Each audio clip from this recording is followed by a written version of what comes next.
She's the woman who came between two rock legends and had to choose between them. How do you choose between Beatle George Harrison and Eric Clapton? As Chris Connolly reports, that's the kind of tough call many women dream about. One glance at the images from Pattie Boyd's youth, first as one of London's top models, then as mate and muse to rock and roll royalty, and you can understand why she captivated the most desirable men of her time. She was beautiful, though inexplicably, she never thought so. I really don't think it's true. I was maybe pretty, but beautiful is something else. Wonderful Tonight, her best-selling memoir, chronicles her life and loves,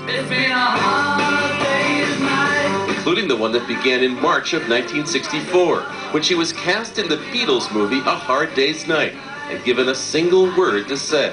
Prisoners? There was nobody on the platform except 4 guys, instantly recognizable. They'd sweetly and charmingly introduced themselves, as if we didn't know who they were. To whom did you find yourself drawn? Well, guess. It was a 21-year-old George Harrison. He was incredibly good-looking, very, very attractive, but also he seemed quite shy. And me being rather shy, I sort of felt an affinity with him. Their first date was chaperoned by Beatles manager Brian Epstein, and they clicked. How did he ask you to marry him? One day he said, I think we should really get married. I'm going to go and speak to Brian. And then came back and gave me a big kiss and said, Brian says we can get married in January. On to ABC.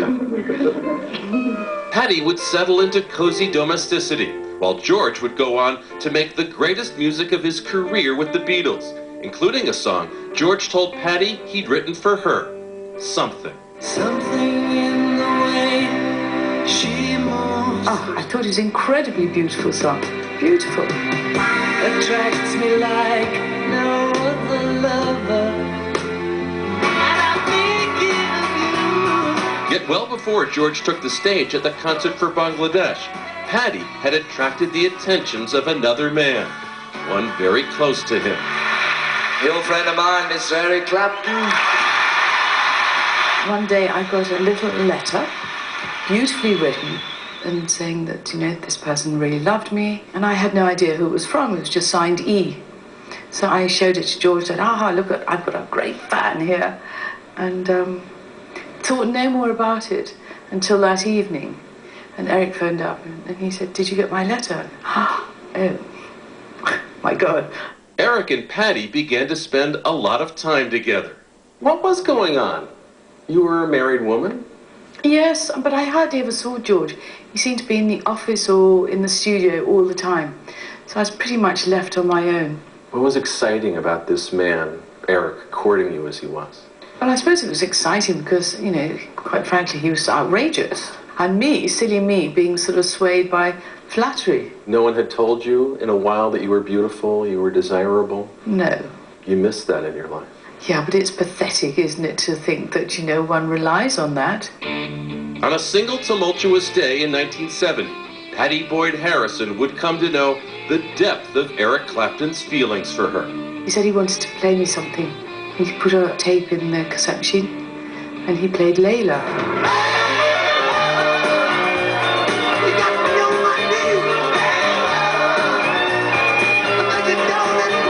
It was absolutely staggeringly beautiful and powerful. He played it a couple more times, and I sort of realized it was about me. And I panicked slightly because I thought, things are getting a bit too hot for me, a bit too hot to handle. Why were you torn? Because, you know, I was married and I held marriage very dearly and I didn't want to make this big major decision. And George was slightly retreating. That night, Pattie and George attended a party at Eric's manager's house. I remember being out in the garden with Eric at one point, and then George appeared from nowhere and said to Eric, what are you doing? What's happening? And then that's when Eric said, I'm in love with your wife. What was that moment like? Oh, awful. I just wanted the earth to swallow me up. I felt as if I was being pushed into making a decision for the rest of my life. And so George asked his wife, are you going home with me or him? I went home with George. How did that feel to have made that decision at that moment? You see, I'm a Pisces. In astrology, that's two fishes swimming in different directions.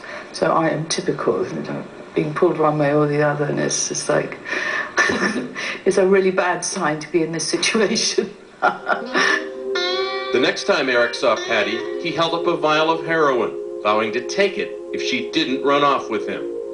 Again, she refused. The result of that was that he sunk into a sort of heroin addiction for about 4 years, 3-4 years. And that was it, so I didn't see him for that time. Meanwhile, with the Beatles broken up, George became more distant and distracted. We were just really unhappy with each other. And I think when you're unhappy, you behave badly. A lot of drugs and drinking around? Oh, yes, yeah. Infidelities on his part? Oh, yes. There was a hideous scene, Patty recalls, when George was caught having an affair with Ringo Starr's then-wife, Maureen. George said that he was in love with her. Yes. Maybe he was reacting against what Eric had said to him. Meanwhile, Clapton kicked heroin and continued his pursuit of Patty. And so, in the summer of 1974, she made her decision, once and for all. What made you decide to leave George and go with Eric? I'd sort of had enough. It was an untenable time, and I just didn't want any more of it. Did you make a mistake, or did you do the right thing? At the end of the day, I just had to take the bull by the horns and think, right, I'm making a decision and I'm going to stick to it. And that's what I did. Patty would stay with Eric for 14 tumultuous years. They would marry in 1979 and divorce in 1988, after he revealed that another woman was pregnant with his child. That relationship, I think, was all about extremes. Loads of heartache and loads of fun and, joyous times. Those joyous times inspired another song, one Eric wrote as Patty dressed for an evening out. Wonderful Tonights. And I say yes, you are wonderful tonight. People say you're one of the great muses of our time. It makes me feel flattered that the beautiful songs were written for me. I can't take it on board personally. I'm trying to receive it in a gracious manner, but it's kind of too overwhelming. Patty's photographs are now on exhibit in New York, with one-of-a-kind peaks at an unforgettable era.